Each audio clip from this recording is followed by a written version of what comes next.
अस्सलाम वालेकुम, मैं हूं उस्मा अख्तर खान जी और आप देख रहे हैं अपना पाकिस्तान फेस्ट टीवी नेटवर्क पे। और रोज़ाना की तरह आज फिर मैं आपके साथ मौजूद हूं। सुबह बखैर आप सब लोगों को। और किसी ने क्या खूब कहा है कि अगर हम अपनी सोच बदल लें, अगर हम अपनी सोच का नज़रिया बदल लें तो हमारी ज़िंदगी भी बदल सकती है। हम लोग सारी ज़िंदगी इस सोच में गुजार देते हैं कि खुश कैसे रहेंगे, हमारा आज अच्छा नहीं है तो हमारा कल कैसे अच्छा होगा, और हम अपने आज में ही खुशियों को तलाश करते रहते हैं। जबकि खुशियों को तलाश करने की ज़रूरत नहीं होती, वो तो हमारे आसपास होती हैं, जिनको कि सिर्फ हमें देखना पड़ता है, उनकी तरफ तवज्जो देनी पड़ती है। अगर हम अपनी सोच बदलेंगे, अपना नज़रिया बदलेंगे तो हमारी ज़िंदगी भी अच्छी बेहतर होती जाएगी। अगर पॉजिटिव सोच रखेंगे तो ज़िंदगी में भी अच्छी चीज़ें होंगी। लेकिन अनफॉर्चुनेटली हम लोग सिर्फ नेगेटिविटी जो है उस पर ज़्यादा फोकस करते हैं। जो हमारी ज़िंदगी की प्रॉब्लम्स होती हैं हम उनके बारे में सोचते रहते हैं, और जितना ज़्यादा हम उनके बारे में सोचते हैं और उन पर फोकस करते हैं उतनी ही ज़्यादा वो बढ़ती जाती हैं। उससे बेहतर यह है कि अगर बेशक अगर कम भी हैं खुशियाँ, लेकिन अगर हम उन पर ज़्यादा तवज्जो दें तो वो और मल्टीप्लाई हो जाएंगी।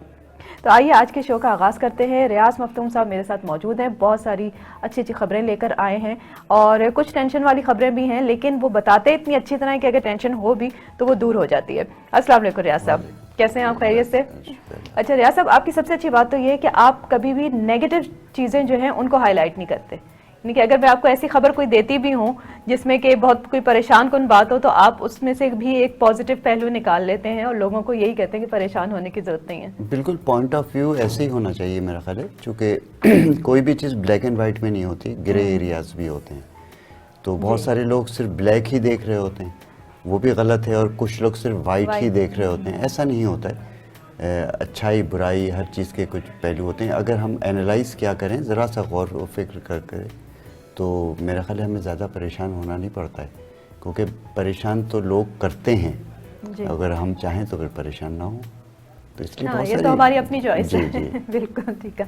अच्छा रियाज साहब, महमूद अचकज़ई ने बयान दिया है कुछ जिसपे कि आजकल बहुत शोर मचा हुआ है, तो आपका क्या कहना है? हमेशा ही शोर मचता है। महमूद अचकज़ई जब बात कहते हैं कि उस पे शोर मच इनका, तो वो कहते हैं ना कि बबूल का दरख्त होता है, उसमें कांटे उगते हैं, तो अगर आप बबूल के दरख्त से किसी फल की उम्मीद रखें तो ये हमारी हिमाकत होगी। तो महमूद अचकज़ई बदकिस्मती से ऐसे ही एक दरख्त हैं जिनसे सिर्फ कांटे ही निकलते हैं, या जो सिर्फ शोले ही अपने उनके ज़बान से निकलते हैं। तो इनके वालिद जो थे, पहले मैं थोड़ा सा बताऊं, अब्दुस समद अचकज़ई बड़े नामवर सियासतदान थे और भुट्टो साहब के दौर में भी थे, और पाकिस्तान बनने के बाद उनका भी यही किरदार था। वो भी बेसिकली पाकिस्तान के ख़िलाफ़ ही बात करते थे, और जब भी उनके मुँह से तकरीर हो या कोई बयानात हो, अच्छा वो तो फिर भी एक हदूद में रहते थे, वो दौर भी ऐसा था, और काबिल आदमी भी बहुत थे वो। लेकिन महमूद अचकज़ई तो तमाम हदूद फलांग चुके हैं। और आप देखिए, जब कराची में जलसा हुआ PDM का, तो उन्होंने यहाँ आकर उर्दू बोलने वालों को, और मज़े की बात ये, उर्दू बोलने वालों को उर्दू को बुरा बोल रहे हैं और उर्दू ज़बान में बोल रहे हैं, या तो पश्तो में बोलकर कहते उर्दू। मसलन अकबर बुगटी थे, अकबर बुगटी ने, हम गए, प्रेस कॉन्फ्रेंस थी उनकी, तो उन्होंने कहा मैं उर्दू में जवाब नहीं दूंगा, इंग्लिश में बोलूँगा। तो चलो ठीक है, किसी ज़बान, हाँ, तो फिर आप उर्दू में तकरीर कर रहे हैं, लोगों को उकसा रहे हैं, और फिर इस तरह पंजाब में गए तो पंजाबियों को उन्होंने मातून किया। तो ये सिवाय अफ़गानियों के किसी को सपोर्ट नहीं करते।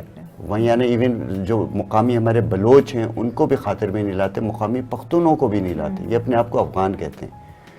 तो इनके अभी इन्होंने हाल ही में जो बयान दिया है, ज़रा आप सुने तो मुझे तो हैरत होती है कि इन्होंने अपने ही जैसे एक और शख्स मौलाना फजलुर रहमान, जिन्हें मैं तो मौलाना नहीं कहना पसंद करूँगा, उनसे फतवा मांगा है कि मुल्क में जो ज़ख़ीरे हैं और सरकारी गोदाम है, सरकारी ज़ख़ीरे जो हैं, जहाँ होता है गोदाम है, उनको लूटने के लिए फतवा दिया जाए कि वो जायज़ है। तो हम उनको लूट लें, हम उनको लूट लें, आप फतवा दे दें। अच्छा, अब मुझे अगर हैरत नहीं होगी अगर फजलुर रहमान फतवा दे दें, क्योंकि ये इस तरह के जो लोग हैं, मैं इनको मौलवी नहीं कह रहा हूँ ना आलिम कह रहा हूँ, बड़े फतवे दिए। आपको थोड़ा सा बैकग्राउंड में ले चलूँ कि जब हिंदुस्तान में लाउड स्पीकर का इस्तेमाल शुरू हुआ बाहर के, तो मौलवियों ने उसके ख़िलाफ़ भी फतवा दिया कि लाउड स्पीकर पर अजान देना हराम है। ये मौलवियों ने दिया जी। उसके बाद जब नलके लगाए गए, जो धात के नलके जिससे पानी आता है, पहले कुएँ होते थे, लोग उससे भरते थे, जब नलके लगाए गए तो उन नलकों के लिए कहा गया कि इससे जो पानी आता है इससे वुज़ू जायज़ नहीं है। तस्वीर खिंचवाने पर फतवा दिया गया कि ये हराम है। और आज सब तस्वीर ना सिर्फ खिंचवाते हैं पासपोर्ट, बल्कि अगर उनकी तस्वीर ना खींची जाए तो नाराज़ होते हैं कि हमारी तस्वीर क्यों नहीं लगी अखबार में, या हम टीवी पर क्यों नहीं बात है। वो ये ना कि मजहब को तो हमने कुछ और ही बना दिया, इस्लाम को हमने कुछ तो और बना आप ये दिया, देखें कि तो ये तो फतवे इस तरह से जो इर्रेशनल हैं ये तो आते रहते हैं। और अभी भी उन्होंने फजलुर रहमान साहब से कहा है, अब देखिए कि वो क्या करते हैं। लेकिन महमूद अचकज़ई के लिए मुझे सिर्फ हैरत ये होती है कि इन्होंने हमेशा पाकिस्तान के खिलाफ स्टेटमेंट दिए और इनके खिलाफ कोई कार्रवाई नहीं हुई अब तक सरकारी सतह नहीं हो पर। सकी। ये बहुत हैरान अफसोस की बात बात ये है हर कि दौरे हुकूमत में, हर दौरे हुकूमत कभी भी में नहीं हो सकी, कभी नहीं हो सकी। चलिए जी, अब थोड़ा सा हम इंटरनेशनल न्यूज़ की तरफ आते हैं। सऊदी अरब में एक दफ़ा फिर करप्शन के खिलाफ क्रैकडाउन हुआ है। चंद साल पहले भी हुआ था, बहुत बड़ा क्रैकडाउन हुआ था, और अब फिर से एक दफ़ा फिर हो रहा है। तो आपको क्या लगता है कि इस दफ़ा भी उसी लेवल का होगा कि जितने भी उस टाइम ये हुआ था कि जितने भी शहजादे थे, प्रिंस थे, उनको बंद कर दिया गया था और फिर करप्शन का हिसाब लिया गया। तो अब जो करप्शन हो रही है या क्रैकडाउन है, उसको ये किस तरीके से मैनेज देखिए, ये करेंगे? भी बड़ा हमसे रिलेवेंट है क्योंकि हम भी करप्शन के खिलाफ लड़ रहे हैं और इसके ऊपर हर तरफ से आवाज़ें भी उठ लेकिन रही हम हैं। इतने स्टेप्स नहीं लेते। अगर हम इस तरीके के इतने सख्त इकदाम कर लें तो शायद यहाँ पे भी हमें उसके रिजल्ट नजर आए, लेकिन हम लोग इतनी सख्ती देखिए, करते अब नहीं हैं। स्टेप्स क्यों नहीं लेते हैं, इस पर तो बहुत सारे पर्दा नशीनों के नाम आते हैं, फिर कभी इसको डिस्कस करेंगे कि ये मुख्तलिफ मराहिल से गुजरना पड़ता है हमको। वहाँ तो बादशाहत है, तो बादशाह का फरमान तो आखिरी होता है, ना कोई अदालत है, ना कोई कोर्ट है, कोई ना पूछने जस्टिस वाला है, नहीं है। कोई नहीं। लेकिन हमारे लिए रिलेवेंट इसलिए कि हमें ये सबक हासिल करना चाहिए कि दुनिया में किस तरह करप्शन के खिलाफ काम हो रहा है, क्योंकि करप्शन वो दीमक है जो अंदर से खा जाती है। यानी बिल्कुल आपका सही कोई ढांचा, आपने देखा होगा लकड़ी में जब दीमक लगती है बाहर से तो आपको बिल्कुल सही सही नजर आ रही होती चीज़, लेकिन जब आप उसे छूते हैं तो वो गिर जाती है। रेत का ढेर जैसे नीचे आ जाता है। तो करप्शन हमेशा अंदर से खोखला कर देती है मुल्कों को, कौमों को। तो करप्शन बुनियादी चीज़ है। करप्शन जिस मुल्क में होगा वो मुल्क कभी भी तरक्की नहीं कर सकता। तो सऊदी अरब ने हमेशा से किया, वहाँ चूँकि बादशाहत है, एडवांटेज है। पहले तो उन्होंने रॉयल फैमिली के ख़िलाफ़ किया और बड़ी सख्त सज़ाएँ दी, उल्टे भी लटकाए, सुना हमने, कमरों में बंद कर दिया। वो तो उनके लिए यही बहुत बड़ी सज़ा थी, बादशाह शहजादों के लिए। अब जो इन्होंने किया है वो थोड़ा निचले लेवल का है, निचले लेवल तक आए। और वजारत दाखिला, पहले ये कि अपर लेवल से जी अपर लेवल से किया, अब वो नीचे आए और वजारत दाखिला, वजारत दिफा और सेहत के जो हुक्काम थे उनको पकड़ा है, जो कि रिश्वत सितानी में और खुर्द बुर्द में मुलविस थे। अच्छा। और उनको फौरी तरफ से एक तो 3 से 5 साल तक की सज़ाएँ हो गई। और वहाँ की सज़ाएँ ऐसी नहीं समझिए यहाँ के वैसी कि घर से खाना जा रहा है और टीवी और ये नहीं। वहाँ की सऊदी अरब की जेल ठीक ठाक जेल होती है। और उसके अलावा उनको कहा गया कि आप पैसा वापस करें, जितना पूरा हिसाब लिया जाएगा पैसा। और उनको पता है कि वहाँ पैसा वापस करो जब बादशाह की तरफ से आए तो वापस करना ही पड़ेगा। तो ये थोड़ा सा हमारे दरमियान फ़र्क है। तो ये, लेकिन हमें ये देखना चाहिए कि सारी दुनिया करे, कम से कम अब तो जागे हम करप्शन के खिलाफ। अफसोस होता है कि हमारी आवाम की बहुत बड़ी तादाद ऐसी है जो अभी भी करप्शन नहीं मानती। और एक लिहाज से अगर देखें तो हम ऊपर से नीचे तक सभी करप्ट हैं। असल में हुआ ये रियाज साहब कि इतनी नस्लों से हम लोग ये करप्शन देखते आए हैं कि अगर हम पॉलिटिशियंस को या उन लोगों को क्या कहें जो इस मुल्क को चला रहे हैं, हम खुद भी करप्ट हैं। हम अपने लेवल पे हमें भी जो मौका मिलता है करप्शन करने का हम करते हैं जी, सब हस्बे हम खुद भी करप्ट हैं। जी, और हमें इसलिए दूसरे की करप्शन जो है वो नजर भी नहीं आती। हम कहते हैं अच्छा हाँ थोड़ा बहुत खा लिया ना, क्या हुआ। तो थोड़ा बहुत खा लिया नहीं होता कि बीच में से थोड़ा बहुत खा लिया, या वो आपका मुल्क जो है वो तबाह हो रहा होता है, आपका अपना घर तबाह हो रहा था अगर आप इसको इस तरीके से देखें। लेकिन खैर टाइम लगेगा, शायद चीज़ें इंशाल्लाह कभी बेहतर हो जाए। अच्छा जी, अब आते हैं स्पोर्ट्स की तरफ। पीएसएल का छठा एडिशन जो है उसके ऊपर कुछ बात करते हैं। स्पोर्ट्स के क्रिकेट के हवाले से काफ़ी 3 बड़ी खबरें हैं। एक तो पीएसएल की है, एक हमारे कराची में 26 जनवरी से टेस्ट शुरू हो रहा है साउथ अफ्रीका के ख़िलाफ़, एक बहुत बड़ी टीम के ख़िलाफ़ जो दुनिया की वर्ल्ड रैंकिंग टीम है बेहतरीन। और उसमें कराची वालों को खासा मुश्किलात का भी सामना करना पड़ेगा और जिस जगह स्टेडियम है। और तीसरा एशिया कप टूर्नामेंट, ये 3 है। तो मैं पहले बताऊं पीएसएल के लिए एक अच्छी खबर ये है कि जो छठा एडिशन हो रहा है 20 फरवरी से 22 मार्च तक, तो उसमें इस बार तमाशाइयों को भी आने की इजाज़त होगी।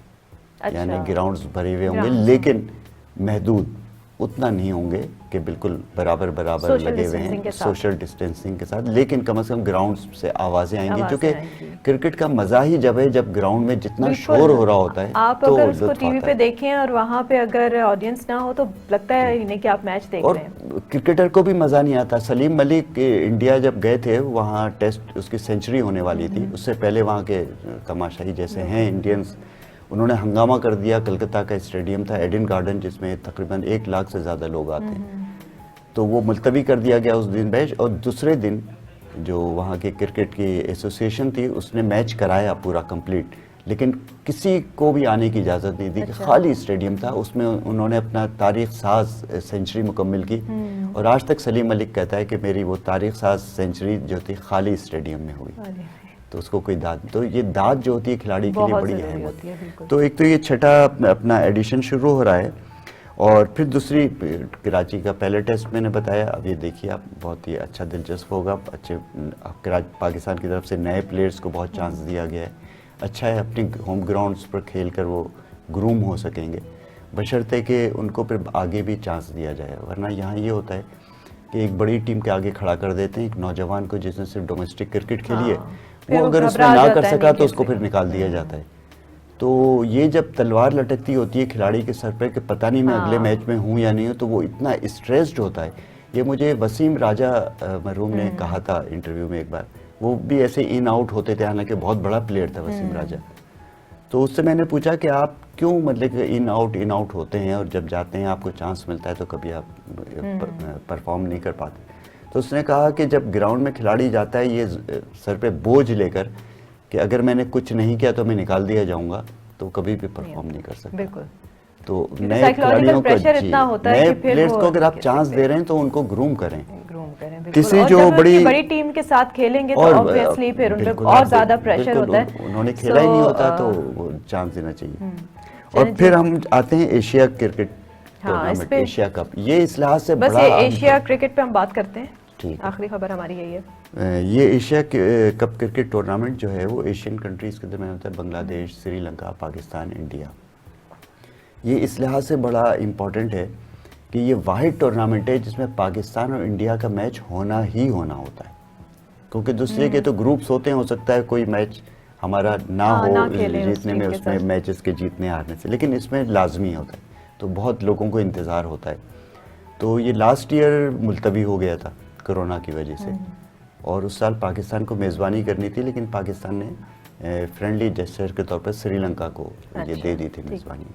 उसके बाद पाकिस्तान को मिल तो गई इस है, साल ये लेकिन कहाँ पे हो इस रहा है? साल भी इसका खतरा है कि ये टूर्नामेंट मुलतवी हो जाएगा, होगा यानी। क्योंकि आईसीसी ने जो टेस्ट क्रिकेट चैंपियनशिप रखी है उसकी और इसकी डेट्स टकरा रही हैं। अच्छा, तो पॉसिबिलिटी है कि ये मुलतवी हो जाए। चलें देखते हैं इसके बारे में, तो आगे हमारे पास और न्यूज़ आ जाएगी। जी। बहुत शुक्रिया रियाज साहब आपका। कल कुछ नई खबरों के साथ आप हमारे पास आएंगे। बस तो दुआ अब कीजिए अच्छी खबरें हों। अच्छी खबरें हों, बिल्कुल। और अभी लेते हैं एक ब्रेक के बाद आपसे दोबारा मिलते हैं अपना पाकिस्तान में। हमारे साथ रहिए।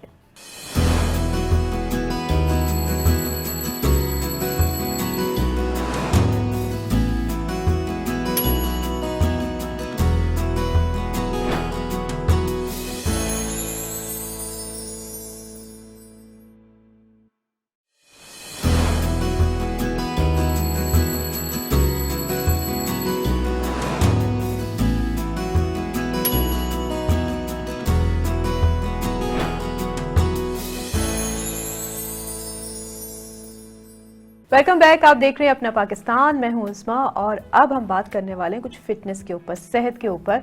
और क्योंकि हमारी ज़िंदगी का बहुत अहम हिस्सा होता है और हम लोग अक्सर इसके ऊपर तवज्जो देना भूल जाते हैं, और हमारी सोसाइटी में वैसे भी फिज़िकल फिटनेस को इतनी इंपॉर्टेंस नहीं दी जाती, और एक्सरसाइज हम लोग नहीं करते, वॉक नहीं करते, जॉग नहीं करते, और सारा दिन जो है बस काम में ही लगे रहते हैं। लेकिन ये हमारी ज़िंदगी का, हमारे डेली रूटीन का अगर हिस्सा बन जाए तो हमारे जितने भी टास्क हैं ज़िंदगी के, हमारे डे के जो टास्क हैं, उनको परफॉर्म करने में हमें और मदद मिलेगी।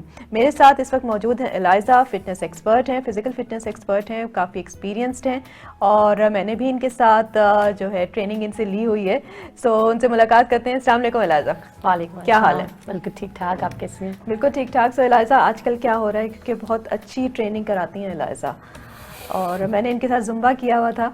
और इसके अलावा और भी बहुत सारी चीज़ें हैं इसकी फिजिकल ट्रेनिंग में जो आती हैं, जो कि pound, Zumba, strength training, cardio based workout, ये सब चीज़ें बेसिकली मैं करवाती हूँ। तुमने तो मेरे साथ जुम्बा किया हाँ, हुआ था। मैंने तो एक फॉर्म की थी, लेकिन ये सब अलग अलग फॉर्म्स हैं, लेकिन है सब फिजिकल फिटनेस में ही आती हैं। तो अगर हम इसको थोड़ा सा बता दें कि क्या है जुम्बा जैसे अब जब आप जुम्बा करते हो बेसिकली, तो जुम्बा में ये होता है कि उसमें कार्डियो ज़्यादा होता है। कार्डियो ज़्यादा होता है, जो उसमें नॉर्मली हम नॉर्मल वर्कआउट्स करते हैं तो अराउंड 300 to 400 500 कैलोरीज बर्न करते हैं। बट जब हम जुम्बा करते हैं तो उसमें हम 700-800 कैलोरीज बर्न करना है, क्योंकि वो नॉन स्टॉप होता है। और नॉन स्टॉप जब आप करते रहते हो तो उसमें आप कैलोरीज ज़्यादा बर्न करते हो। पर इसी तरह से पाउंड भी इसी तरह है, वो बेसिकली स्टिक्स के साथ होता है। और जैसे ये बॉडी वेट होता है पूरा जुम्बा, लेकिन पाउंड में होता है स्टिक्स यूज होती हैं, वो भी बीट के ऊपर होता है और वो भी कार्डियो होता है। तो उस पर भी अराउंड 700 to 800 कैलोरीज आप आराम से बर्न कर लेते हो। अच्छा, और थोड़ा कोई आसान वाला तरीका कौन सा है वेट लूज करने का? आसान तरीका ये है कि आप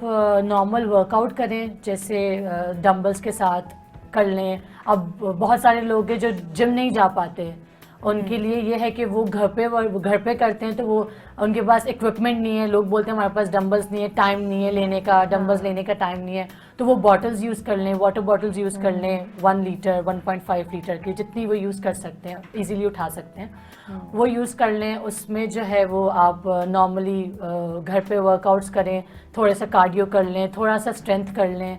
इस तरह से भी कर सकते हैं अगर आप जिम नहीं जा पा रहे, क्योंकि आजकल लोगों के एक्सक्यूजेस बहुत होते हैं कि हमारे पास टाइम नहीं है, जिम नहीं जा पा रहे हैं, हमारे पास टाइम नहीं है, ये है डाइट के ऊपर डाइट नहीं कर पाते।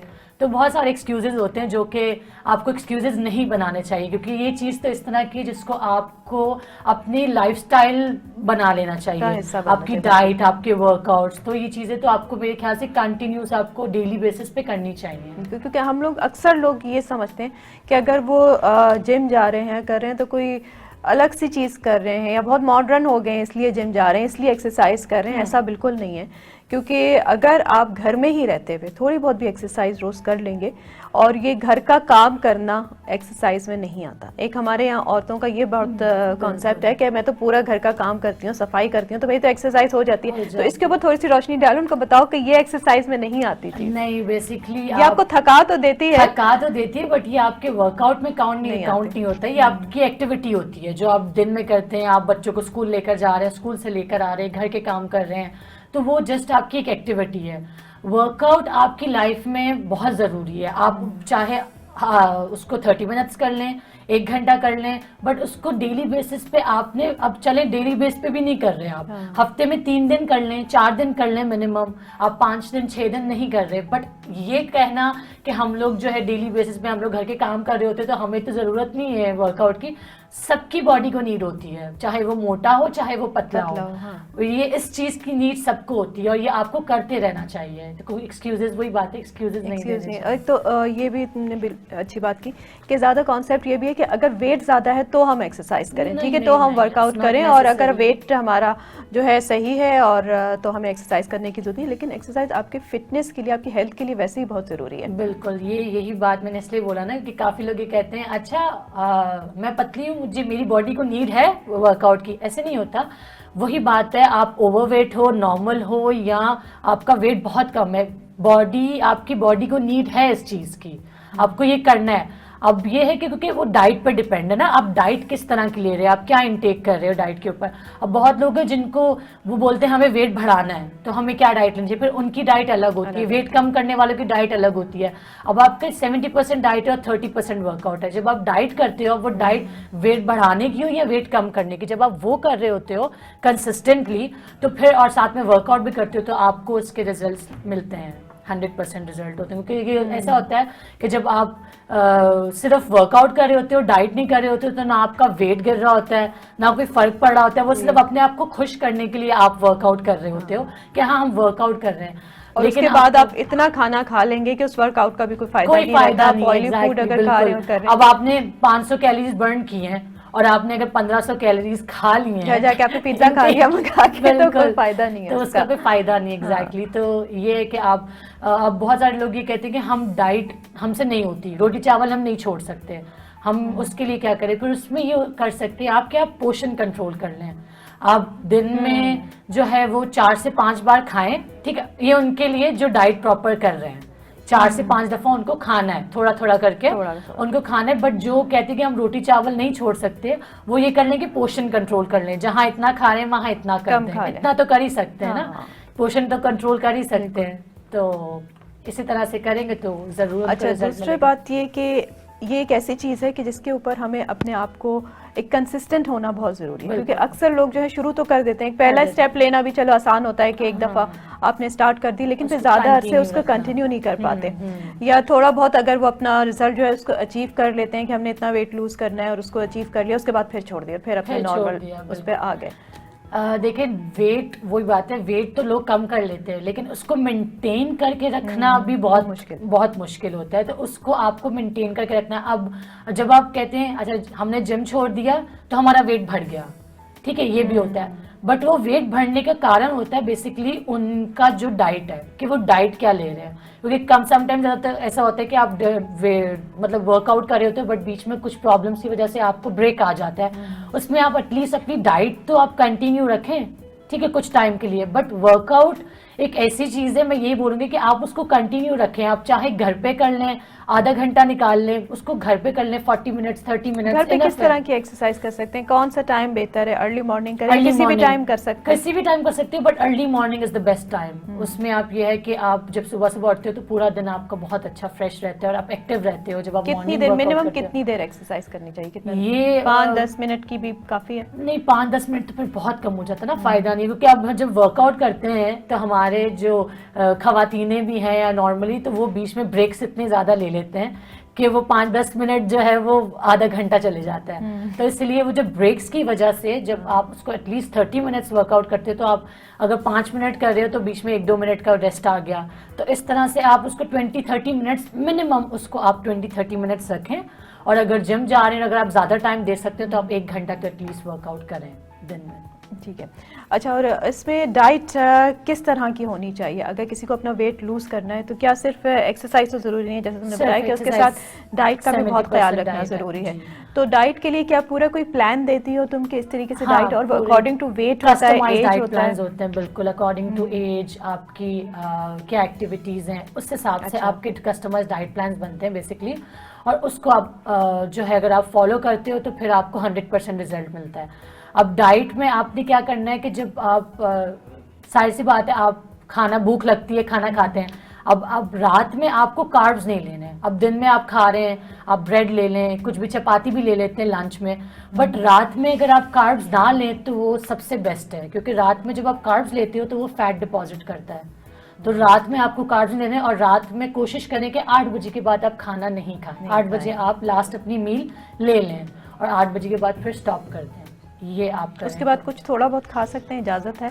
नहीं, कुछ वही वो मंचिंग्स और ये रात में चलता रहता है, जो लेट नाइट जाग रहे होते हैं उनके लिए भी। वैसे तो नॉर्मली अगर आप 11-12 बजे सो रहे हो तो आई थिंक कि 8 बजे आप लास्ट मील ले लें तो वो ज्यादा ठीक है। बट रात में खाने के बाद और कुछ नया ना लें तो बेहतर है, वो ना लें, ठीक है। तो ये है कि आपको आपकी बॉडी को जो है इतना टाइम मिल जाए कि वो डाइजेस्ट कर ले, और स्पेशली कार्ब्स जो हैं वो रात में आपको अवॉइड भूख लगती है, आप ड्राई फ्रूट्स ले लें, कुछ इस तरह की हेल्दी चीज ले लें, फ्रूट खा लें, ड्राई फ्रूट्स ले लें, ऐसी चीज ले लें, एप्पल ले लें, कुछ इस तरह की चीजें खा सकते हो। बट कोशिश करें कि रात में आप कार्ब्स ना, एक दफा खाना खा लिया, पेट भर गया तो फिर पेट भर गया, बिल्कुल अपना जो है भूख को कंट्रोल में रखें, भी नहीं करें। ठीक है, एक छोटा सा ब्रेक लेते हैं अभी एलाइजा, और ब्रेक के बाद आपसे दोबारा मिलेंगे। एलाइजा हमारे साथ होंगी, इनसे मजीद बातचीत होगी फिटनेस के ऊपर। हमारे साथ रहिए।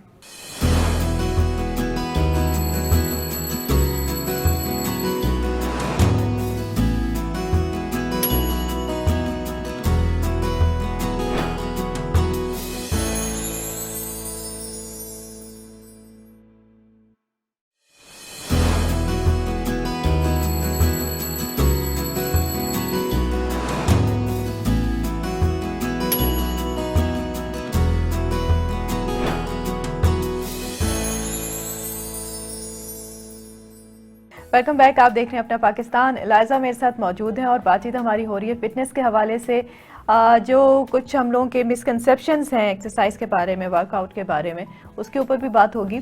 तो एलाइजा, अब हम आते हैं थोड़ा एज ब्रैकेट के ऊपर, ठीक है, कि किस एज से जो है एक्सरसाइज करनी चाहिए और किस एज तक कर सकते हैं? देखिए आजकल तो वैसे नॉर्मली मतलब 7-8 इयर्स के जो बच्चे होते हैं उससे आप वर्कआउट, मतलब ओवरवेट जब आप देख रहे हैं बच्चे बहुत खा रहे हैं, ओवरवेट हैं, तो आप उनको कोई ना कोई ऐसी एक्टिविटीज़ में जिम में एडमिशन कराते हैं। जाहिर सी बात है वो वैसी ट्रेनिंग तो नहीं करेंगे जैसे बड़े करते हैं, बट आजकल जैसे बच्चों की किक बॉक्सिंग है, छोटे बच्चों का जुम्बा भी है, तो आप इस तरह की उनको क्लासेस में उनको जो है उनका एडमिशन करवाएं और फिर इस तरह से सो ऑन जो है आगे 10 साल 12 साल इस तरह जो है वो आगे कर सकते हैं। लेकिन अगर अर्ली एज में शुरू करेंगे तो ऑब्वियसली उनको भी फिर एक आदत हो जाएगी। हाँ बिल्कुल, उनकी बिल्कुल उनको और आदत फिर हो वो उसको जाएगी, कंटिन्यू रखेंगे बिल्कुल। और ओवर मतलब ज़्यादा जो बूढ़े हैं उनके लिए अगर बात की जाए तो उनके लिए भी यही है कि वो अपनी वर्कआउट्स करें, मतलब थोड़ा करें बट करें। और अगर वो वर्कआउट नहीं कर पा रहे क्योंकि जाहिर सी बात है नी प्रॉब्लम आपके आगे एज में जाके इस तरह की शुरू हो जाते हैं, तो फिर आप एटलीस्ट वॉक करें, आप कुछ ना कुछ करते रहें कि जो आपका जो है वो डेली जो है वो आप एटलीस्ट आपको ये होगा कि एक मेंटली बंदा जो है वो होता है कि यार हाँ हमने कुछ तो किया है। बिल्कुल, लेकिन नहीं करते। अगर हम देखें हमारे घर में नहीं जो बुजुर्ग करते, अफराद होते हैं वो वो कहते नहीं हैं हम करते। हिल नहीं सकते, हम उठ नहीं सकते, हमें ये तकलीफ है वो तकलीफ है, बट आप एटलीस्ट वॉक तो कर सकते हैं ना, थोड़ी बहुत तो कर सकते हैं, चलते फिरते रहना चाहिए इंसान को। क्योंकि ज़्यादातर अगर हम देखें तो ख़वातीन का वेट जो है वो बढ़ता जाता है, एज बढ़ता जाता है और उसकी वजह से भी बहुत ज़्यादा प्रॉब्लम्स होती हैं। बिल्कुल। और फिर यही होता है कि वो बिल्कुल वॉक भी नहीं कर पाती।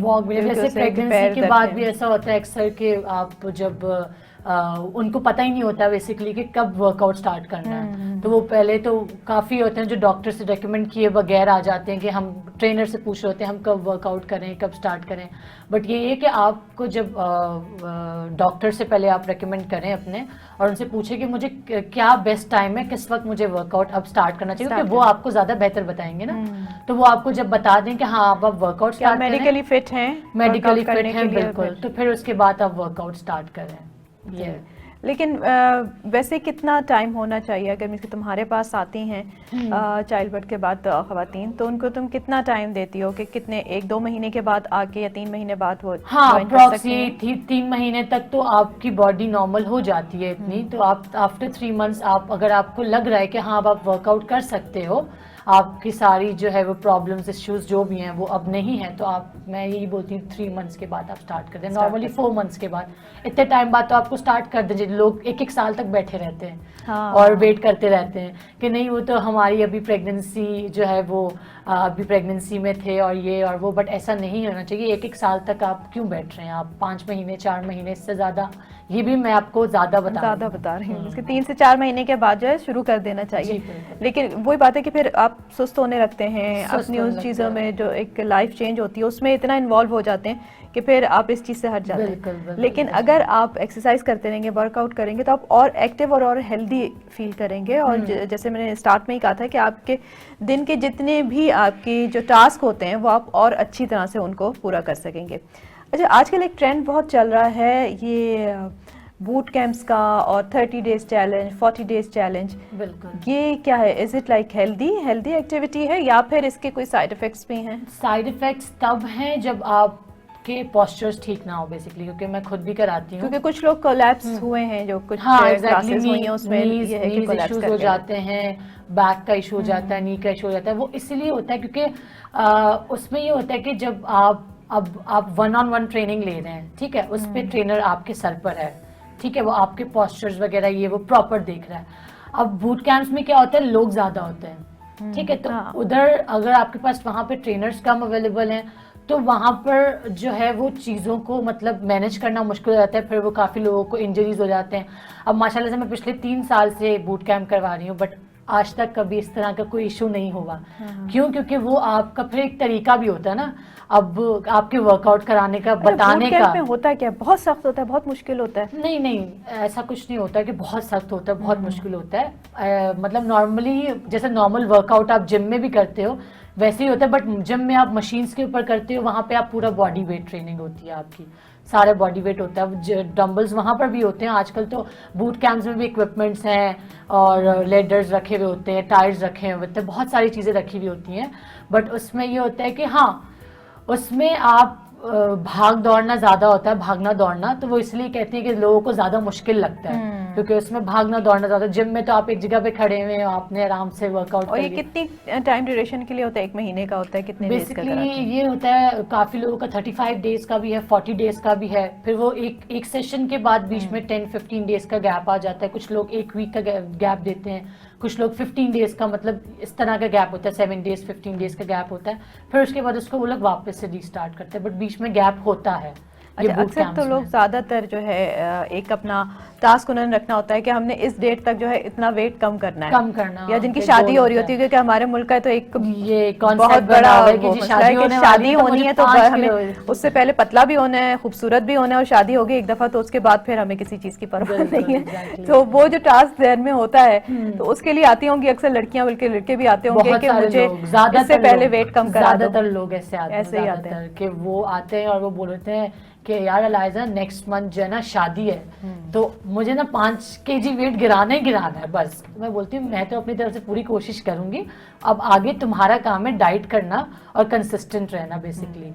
तो अगर वो करेंगे तो आप 5 किलो भी गिरा लेंगी मंथ में। बट वो ऐसे इस तरह होना नहीं चाहिए कॉन्सेप्ट। आप शादी हो, कोई इवेंट हो, कोई ओकेजन हो, फिर आप वेट गिरा रहे हैं, वही बात है ना। आप इसको डेली अपने वही लाइफस्टाइल बना लें और इसको अब हर महीने ये सोचे कि हाँ कोई इवेंट अपने से कोई इवेंट बना ले और सोचे कि नहीं मुझे 3-4 वेट गिराना है, केजी वेट गिराना है इस मंथ। आप खुद अपना एक टास्क रखें, एग्जैक्टली अपने एक गोल बनाए ना, अपना लाइफ गोल होना चाहिए कि यार नहीं मुझे इतना वेट करना है। फिर काफी लोग है कि गोल अचीव करने के बाद स्टॉप कर देते हैं।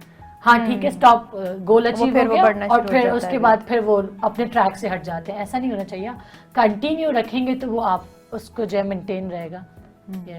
अच्छा, एक दफ़ा फिर ये पूछती हूँ कि जैसे एजेड लोग जो हैं इनके लिए कुछ सिंपल सी एक तो वॉक तो हमने बता दी कि ठीक है वॉक कर सकते हैं, वो घर में बैठे हुए कोई ऐसी आसान सी एक्सरसाइजेज होती हैं? चेयर्स के ऊपर वर्कआउट होते हैं। आप चेयर्स पे जैसे नॉर्मली हम स्क्वाट्स करते हैं तो हम वो तो नॉर्मल एयर स्क्वाट्स कर रहे होते हैं विदाउट चेयर। बट अब एज ज़्यादा होती है और जाहिर सी बात है स्क्वाट्स तो नहीं कर सकते, नी पेन निकल आएगा उनको बहुत ज़्यादा एजेड लोगों के लिए। तो उनके लिए ये कि वो चेयर रखें और चेयर के ऊपर नॉर्मल बैठें और फिर बैठकर और फिर खड़े होना स्क्वाट्स में आ जाता है। इसमें कि उनको हेल्प होगी उठने बैठने में, हाँ उनको सपोर्ट रहेगा बेसिकली। तो वो ये करें तो उसमें इस तरह के और भी चेयर्स के वो बहुत सारे वर्कआउट्स हो सकते हैं। तो बैठ के आसान वाली एक्सरसाइज हो सकती हैं, लेकिन ये कि करना ज़रूरी है, करना ज़रूरी है। ठीक है। अच्छा, अगर हम डाइट के ऊपर बात करें कि डाइट प्लान्स जो हैं तो उसमें जैसे मुख्तलिफ किस्म की डाइट आती हैं, एग डाइट है, प्रोटीन डाइट है, तो कुछ इस तरह की भी डाइट्स हैं जो कि हेल्दी नहीं है, ठीक है, वो फौरन से आपका वेट तो गिरा देती हैं। कीटो डाइट है जो कि बहुत ज़्यादा लोग कर रहे हैं, लेकिन उससे कोलेस्ट्रॉल का बहुत ज़्यादा इशू हो रहा है लोगों को। और तो इस तरीके की डाइट्स जो है करनी चाहिए लोगों को, या फिर आपका जो नॉर्मल जिस तरह की रूटीन है उसमें ही आप थोड़ा सा खाना पीना अपना। मैं तो यही रेकमेंड करती हूँ कि आप कोई सप्लीमेंट्स ना लें, कोई इस तरह की ये क्रैश डाइट्स और ये कीटो डाइट्स और इस तरह की डाइट्स को आप अवॉइड करें, मत करें, क्योंकि इससे क्या होगा आप 20 kgs गिरा तो लेंगे बट वो जब आप उस डाइट से हटेंगे तो वो आपका 20-30 kg वापस आ भी जाएगा, बल्कि उससे ज़्यादा ही आ जाता है, डबल आ जाता है। तो यही है कि आप नॉर्मल डाइट रखें अपना, ठीक है, अपना दिन में 5 टाइम मील्स लें और थोड़ा थोड़ा खाइए, नहीं 5 टाइम मील्स ले रहे हैं तो काफी लोगों का कॉन्सेप्ट मैं बताती हूँ। जब मैं बोलती हूँ दिन में 5 बार खाना है तो वो कहते हैं इतना खाएंगे तो पतले कैसे होंगे। खाना ये पोर्शन कम करना है, बिल्कुल आपको थोड़ा थोड़ा खाना है, आपको इतना नहीं खाना, आपको थोड़ा थोड़ा खाना है। 5 दफा खाने का कॉन्सेप्ट ही है कि आपने मील जो है उसको कम करना। एग्जैक्टली 3 दफा आप अपनी मेन जो है वो कोर्स ले लें और दो टाइम आप कुछ स्नैक्स में कुछ फ्रूट टाइप कुछ इस तरह की चीजें ले लें। तो इस तरह कुछ ना कुछ थोड़ा थोड़ा खाते रहेंगे तो आपको भूख भी इतनी ज्यादा नहीं लगेगी। एक और डाइट है इंटरमिटेंट फास्टिंग, जो कि आपने दिन में 1 दफा खाना खाना है। हाँ, दिन में 1 दफा तो वो क्या इज इट हेल्दी? वैसे कहते हैं क्योंकि उससे अक्सर लोगों का वेट काफी कम हो जाता है। बहुत कम होता है उससे भी, लेकिन वो भी हेल्दी नहीं है ना, आप दिन में सिर्फ 1 बार खा रहे हैं खाना। लेकिन इसके बीच आप थोड़ा बहुत खा सकते हैं अगर खा लें, क्योंकि कुछ लोग तो इतनी सख्त ये करते हैं डाइट के, बिल्कुल उन्होंने अगर खा लिया है तो वो अगली दफा उनके हाँ। मुंह में कुछ जाएगा पानी के अलावा तो 24 घंटे बाद ही जाएगा। 24 घंटे बाद तो जाएगा। ये गलत है चीज कि बिल्कुल। आपने इतना ज्यादा अपने इतना पेट को ज्यादा खाली बिल्कुल रखा। वो अपने आप को तकलीफ देने वाली बात है ये। आप अपने वेट तो कम कर रहे हैं बट इस तरह मत करें कि आपको अजियत हो, ऐसे मत करें।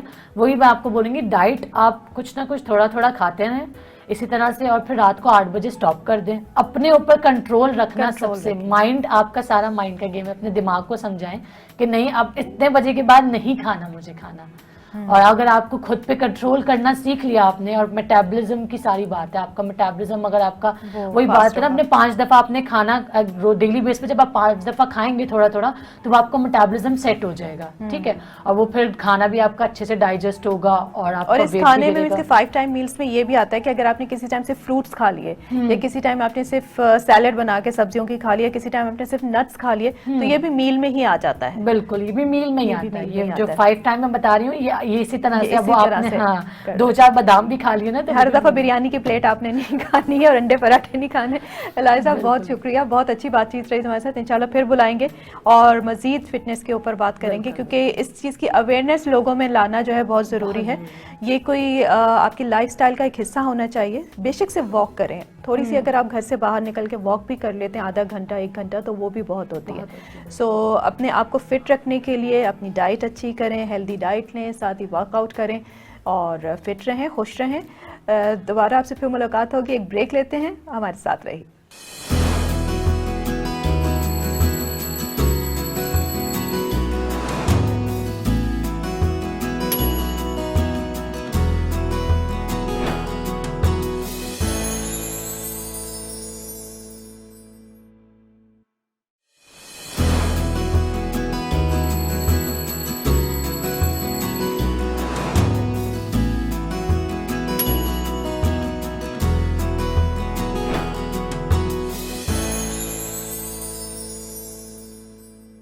वेलकम बैक, आप देख रहे हैं अपना पाकिस्तान। मैं हूं उस्मा और मेरे साथ इस वक्त स्टूडियो में मौजूद हैं शबाना मुश्क हिना सैलून से। उनसे कुछ ब्यूटी के हवाले से बातचीत होगी। जी अस्सलाम वालेकुम शबाना, कैसी हैं आप? जी अल्लाह का शुक्र है। बिल्कुल। अच्छा ये बताइएगा शबाना कि काफ़ी अरसे तो अभी सैलून्स बंद भी रहे और अब दोबारा भी जब खुले हैं तो इतने लोगों का फ्लो नहीं है और नहीं। कम लोग आ रहे हैं, तो इससे कितना फ़र्क पड़ा है? आप बहुत फ़र्क पड़ा है, बहुत ज़्यादा फ़र्क पड़ा है, लेकिन अब अल्लाह इंशाल्लाह बेहतर होगा आगे जाके। तो SOPs वगैरह का ख्याल रखा जाता है बहुत ज़्यादा सैलून्स में? करते हैं हम लोग, बहुत ज़्यादा। हम लोगों ने मास्क भी रखे हुए हैं, सैनिटाइज़र भी रखा हुआ है। अगर किसी के पास नहीं होता हम फ़ौरन उसको देते हैं कि ये लगा लो आप। लेकिन हम खुद अभी भी तो लगा लोग करते खुद हैं। भी ज़रा अवॉइड करते होंगे क्योंकि इतना ज़्यादा नहीं जाता। या आपका क्या लगता है जो आपके पुराने क्लाइंट्स हैं, ख़वातीन हैं, माशाल्लाह वो आती हैं वो आते हैं? उसी तरह से आ जी रही जी आ रहे हैं, कम आ रहे हैं, लेकिन ये कि कभी जैसे अभी बच्चों की स्कूल भी बंद है इसके साथ साथ, तो मदर छोड़ने आती थी, तो वो भी अभी नहीं है कुछ भी। तो इंशाल्लाह बढ़ जाएगा आगे। हैं? हाँ, हालात सही होंगे तो माशाल्लाह। काम बेहतर होता जाएगा। लेटेस्ट ट्रेंड्स के ऊपर अगर हम बात करें, आपको तो माशाल्लाह बहुत अरसा हो गया है, जी। तकरीबन 25-30 साल से आप इस फील्ड में हैं। माशाल्लाह। तो क्या क्या आपने क्या फ़र्क देखा कि कितना जो है मेकअप में या हेयर में, स्टाइलिंग में क्या क्या चेंजेस बहुत आ फ़र्क गए? आया है, बहुत ज़्यादा। पहले कुछ था, अब कुछ है। अब जैसे मेकअप बहुत ज़्यादा शाइनिंग डस्ट पे है, तो बहुत लोग कहते हैं नहीं ये कराना है, ये कराना है, तो फिर उस हिसाब से हम लोग चलते हैं। आजकल शाइनिंग मेकअप शाइनिंग। ज़्यादा चल रहा है। ब्राइडल किस तरीके ब्राइडल। का चल रहा है? मॉडल लुक देते हैं ब्राइडल को, और मतलब डस्ट वाला आपकी मेकअप अपने है। आपके जो है क्या स्पेशलिटी है? क्योंकि देखें हर सैलून में ये होता है कि वहाँ पे अलग अलग स्टाइल का मेकअप होता है और उसी वजह से लोग वहाँ पे जाते हैं। आपका जो सैलून है वहाँ पे किस तरीके का स्टाइल है, किस स्टाइल को आप फॉलो करती हैं और किस वजह से लोग जो है आपके मैं पास आते हैं? मतलब लोग कहते हैं कि ये मेकअप चाहिए, ये मेकअप चाहिए, फिर उसी हिसाब से हम लोग करते हैं। फिर मैं अपने हिसाब से भी करती हूँ, उनके हिसाब से भी। मीन्स कि ये मेकअप किस तरीके का मेकअप लोग ज़्यादा डिमांड करते हैं? वो कहते हैं कि मॉडल मेकअप करें, ग्लोस मेकअप करें, ग्लोसी मेकअप करें, तो उस हिसाब से करते हैं। तो ग्लॉसी मेकअप किस तरीके से वैसे किया जाता है? क्या टेक्निक इसकी उसकी क्या है? टेक्निक ये होती है, जैसे हमने डस्ट मेकअप किया है तो उस शाइनर मांगते हैं बहुत से लोग, बहुत से कहते हैं मैट मेकअप कर दे, इसमें हिसाब से करते हैं। नहीं तो आप क्लाइंट को देख के, उसको फेस को देख के जज करती हैं या फिर सिर्फ उसकी डिमांड के ऊपर डिमांड पे भी कर देते करती हैं, और फेस जैसे बहुत बेबी लुक है तो बेबी लुक जैसा करते हैं, और जो बहुत मतलब एज वाले आते हैं तो उनके हिसाब से करते हैं। अब उनको एज वालों को भी डस्ट मेकअप कर दें तो और एज नजर आएगी उनकी। तो ऐसा नहीं होता कि क्लाइंट खुद ही कह रहा हो कि नहीं मुझे तो ऐसा ही मेकअप चाहिए? करते हैं हम लोग उनका, लेकिन फिर वो कहती नहीं ये चेंज कर दें, ये कर दें, फिर उस हिसाब से हम लोग चेंज कर दें। अच्छा, फिर चेंज कर देते हैं। वैसे ज़्यादा मैं अपने हिसाब से करती हूँ। अच्छा, आपके सैलून में क्या मेकअप पे ज़्यादा तवज्जो दी जाती है? मेकअप के क्लाइंट ज़्यादा आते हैं या फिर किस तरह के क्लाइंटल है आपके? मेरे मेकअप के भी हैं और हेयर के भी हैं। हेयर में क्या क्या सर्विसेज आप देती हैं? मेरे रिबॉन्डिंग है, इसमें स्टिकिंग है, ब्लू डाई है, हेयर स्टाइलिंग है, सारी चीज़ें इसके अंदर। तो डाई कुछ चेंज हुआ है, स्टिक्स में कोई स्टाइल डाई चेंज हुआ है? किस बहुत तरीके चेंज का हुआ है, आजकल बहुत चेंज। पहले में और अब में ज़मीन आसमान का फ़र्क हो गया है। क्या आप चेंजेस आए हैं? अब लोग कहते हैं कि हमें थोड़ा ब्राइट कलर चाहिए, मतलब डाई के अंदर, और ये कलर चाहिए, ये चला आजकल क्या तस्वीर इन लेकर है? आते अगर हैं हम वो लोग। देखें नया साल स्टार्ट हुआ है तो अब क्या हेयर कलर किस तरीके का इन है? ज़्यादातर तो जिंदर कलर लेकर आते हैं वो लोग, ये कर दें, ये कर दें, ये कर ये दें। कौन सा कलर है? मैट कलर है, पता नहीं वो उठा उठा के, हम तो अपने एक बुक दिखाते हैं उनको, इसमें से करवा लें, तो वो कहती है नहीं ये कर दें। बहुत ज़्यादा ब्राइट कलर मांगते हैं बालों में, तो फिर हम लोगों को करना पड़ता है इनका। तो उससे डैमेज नहीं होते? बाल डैमेज भी हो रहे नहीं, माशाल्लाह से नहीं होते। कोई उसके बाद ट्रीटमेंट वगैरह कुछ देती जी, हैं आप? एक ट्रीटमेंट पहले देते हैं और एक फिर बाद में देते हैं। अच्छा, जब हम कहते हैं ना आप जब 3 दिन बाद आइएगा, हम उसको ट्रीटमेंट कर देंगे, फिर कर देते हैं, शाइन आ जाती है उसकी। अच्छा 3 दिन के बाद फिर आप वो ट्रीटमेंट देती हैं? जी। क्योंकि अक्सर या एडवाइस कर देते हैं घर में कर लीजिएगा, ये चीज़ ले लें, ये चीज़ ले लें, जैसे बता देते हैं कि ये शैम्पू ले लें आप। अच्छा, कौन सा शैम्पू यूज़ जी। करना चाहिए, क्या करना? क्योंकि अक्सर लोग ये कि कराते रहते हैं ट्रीटमेंट, लेकिन उसके बाद फिर उसको मेंटेन नहीं रखते, बहुत रफ घर पे जाके, बहुत और रफ खराब बाल हो जाते हैं बाल। फिर हाँ, कहते हैं फला पार्लर से किया उसने खराब कर खराब दिए हो गए। बाल। हाँ, यही बात मैं आपसे पूछना चाह रही हूँ कि वो एंड में वो बात यही आती है कि सैलून जो है उन्होंने प्रोडक्ट सही यूज़ नहीं किया, इस वजह से मेरे बाल खराब हो गए। तो फिर उसमें क्या आप मशवरा देती हैं उनको? हम कहते हैं ट्रीटमेंट करवा लें, या फिर आप कोई हम आपको लिख कर दे देते हैं, आप बाजार से ले लें, जो चीज़ें या शॉप से ले लें कहीं अच्छी सी जाके। अगर जिसने कराना होता है कर देते हैं, नहीं तो वो लिख कर दे देते हैं, घर में कर लेते हैं। अच्छा, आप ट्रेनिंग्स देती हैं अपने जी, सैलून जी, के ऊपर? जी। कितना टाइम की ट्रेनिंग होती है? जैसे कोई मेरे पास इमरजेंसी में आए, बाहर जा रहे हैं, तो उनको हम 2 महीने में ट्रेन कर देते हैं। उसमें क्या कोर्स में आप क्या कुछ करवाती हैं? सब पूरा, मतलब मेकअप भी, हेयर का भी, फेशियल, मैनिक्योर, पेडिक्योर, वैक्सिंग। अच्छा, जो आपके वहाँ पे काम कर रही होती हैं, जो स्टाइलिस्ट होती हैं, उनकी ट्रेनिंग भी आप कराती हैं या फिर वो पहले से ट्रेंड आती हैं, या नहीं उनको नहीं, फिर आप मैं ग्रूम अपनी करती लड़की हैं? खुद ट्रेन करके रखती हूँ। अच्छा, फ्रेश लड़की जी, फिर जी। आप ट्रेंड करती जी। हैं? ठीक है, मींस के बाहर से किसी दूसरे सैलून से नहीं नहीं, प्रेफर बिल्कुल करती नहीं, हैं बिल्कुल लेना? नहीं, ठीक है। अपनी लड़की खुद ट्रेन करती हूँ। अच्छा, सैलून्स के अब देखा जाए तो चार्जेस बहुत ज़्यादा, स्पेशली अगर ब्राइडल मेकअप का देखें तो लोग तो बहुत ज़्यादा अब चार्ज करते हैं, और वो ये कि थोड़ी देर का मेकअप होता है, 5-6 घंटे की सेरेमनी होती है, और उसके लिए लोग जो हैं लाखों रुपए अब तो जो सैलून्स हैं वो चार्ज कर रहे हैं। तो हर कोई अफोर्ड भी नहीं कर पाता। और आप क्या समझती हैं कि इतना ज़्यादा चार्ज करना सिर्फ थोड़ी सी देर के लिए? ठीक है, बहुत इंपॉर्टेंट डे होता है एक लड़की की ज़िंदगी का, उसकी शादी का दिन, लेकिन उस पर आपको नहीं फील होता कि इतना ज़्यादा अगर चार्ज किया जाता है सैलून्स की तरफ से तो ज़्यादती है? नहीं, आप सही कह रही हैं, लेकिन हमारा भी लाइट है, एसी चलाते हैं, सारे इतने बिल होते हैं, लड़कियों की तनख्वाह, ये सारा कुछ होता है, लेकिन उस इवेंट में 500-600 लोग होते हैं, तो लोग सोचते हैं कि हम जाएं, पार्लर से तैयार हों, अच्छा मेकअप लगे, अच्छी मेहंदी हो, अच्छा सब कुछ हो, तो फिर नहीं, तो वही मैं आपसे पूछ रही हूँ कि जो चार्जेस इतने ज़्यादा होते हैं, इसके एक जस्टिफाइड चार्जेस हो ना। देखें सैलून में, हर सैलून में लाइट तो उतनी ही यूज़ हो रही है, ठीक है, जी जी, जो वर्कर्स हैं वहाँ पे वो भी उतने ही हैं, लेकिन अगर हम देखें डिफरेंस देखें तो बहुत ज़्यादा है। कहीं पे 20,000 लिया जा रहा है, कहीं पे 15,000 है, कहीं पे 1 लाख है, कहीं 80,000 है। तो जस्टिफाइड है इतने ये ज़्यादा? बहुत ज़्यादा है। जैसे बड़े पार्लर हैं उनमें तो बहुत ज़्यादा है। अब हमारे पास कोई आएगा, वेलकम करेंगे हम उसको, आए हम तो कम लेते हैं। अच्छा जी। और आप ये कि किन किन डेज का मेकअप करती हैं?